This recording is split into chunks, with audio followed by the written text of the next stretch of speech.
અંકલેશ્વર તાલુકાના છેવાડે આવેલ બાડી ખરડ ગામમાં વર્ષો જૂના નાળામાં તિરાડ પડી જતા ગ્રામજનોમાં રોષ ફેલાઈ ગયો છે।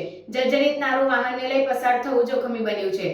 જર્જરિત નાળામાં તિરાડ પડતા લોકોએ માર્ગ બંધ કર્યો હતો। વિદ્યાર્થીઓ ગ્રામજનો મજબૂરીમાં જોખમ ખેડી પસાર થયા હતા। અંકલેશ્વર તાલુકાના ભાડી ખરડ ગામ વચ્ચે આવેલી ખાડી પરના નાળામાં ગંભીર તિરાડો પડી છે। આ જોખમી સ્થિતિને ધ્યાનમાં રાખીને ગ્રામજનોએ માર્ગ પર કાંટા મૂકી રસ્તો બંધ કર્યો છે।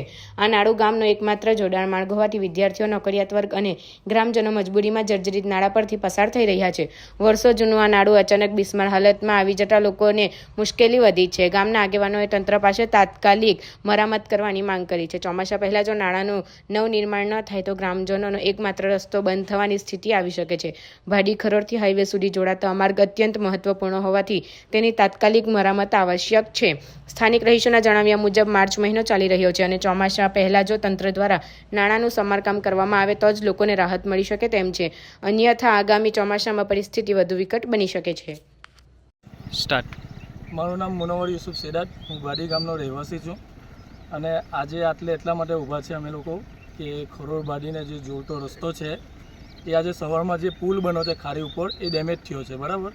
તો અમને મતલબ કે જવાની તકલીફ ઘણી બધી છે અહીંયાથી અને અમે એવું ચાહીએ છીએ કે ભાઈ આ રસ્તો જલ્દી પ્રશાસનને કે ભાઈ જલ્દી બને અને રિપેરિંગ કરે અને નવો બનાવે પુલ અમને, તો અમે એ માંગ કરીએ છીએ અને થોડાક દિવસમાં આની કાર્યવાહી થવી જોઈએ અને ના થાય તો અમે આગળ કલેક્ટર સાહેબને આવેદનપત્ર આપીશું।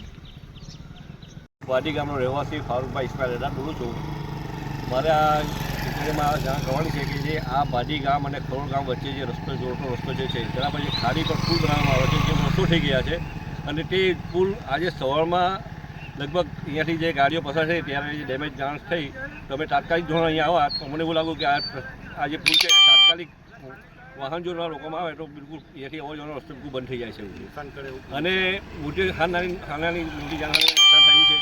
તો આ રસ્તો અમે હમણાં ટેમ્પોવાળી હમણાં ટુ વ્હીલર ખાલી જાય તે માટે અમે બંદોબસ્ત કરેલો છે અને આ રસ્તાનું સમારકામ તાત્કાલિક ધોરણે કરવામાં ન આવે તો ભાડી અને ખરોડ અને તે પછી જે વિનોદ છે, બાકરોલ છે અને તે સાઈડના જે બધા ગામના અહીંયા જે અવર જવર પનોલ જેએસમાં જાય છે તેમને જવાનો અવર જવાનો રસ્તો બિલકુલ બંધ થઈ જાય છે અને એમને 4-5 કિલોમીટર ફરીને જવાનો રહી છે।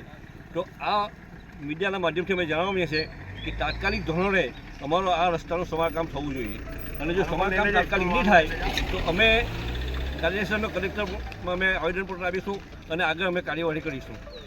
એવી મારી ઈચ્છા છે અને એવી હું આપ સૌને જણાવું છું।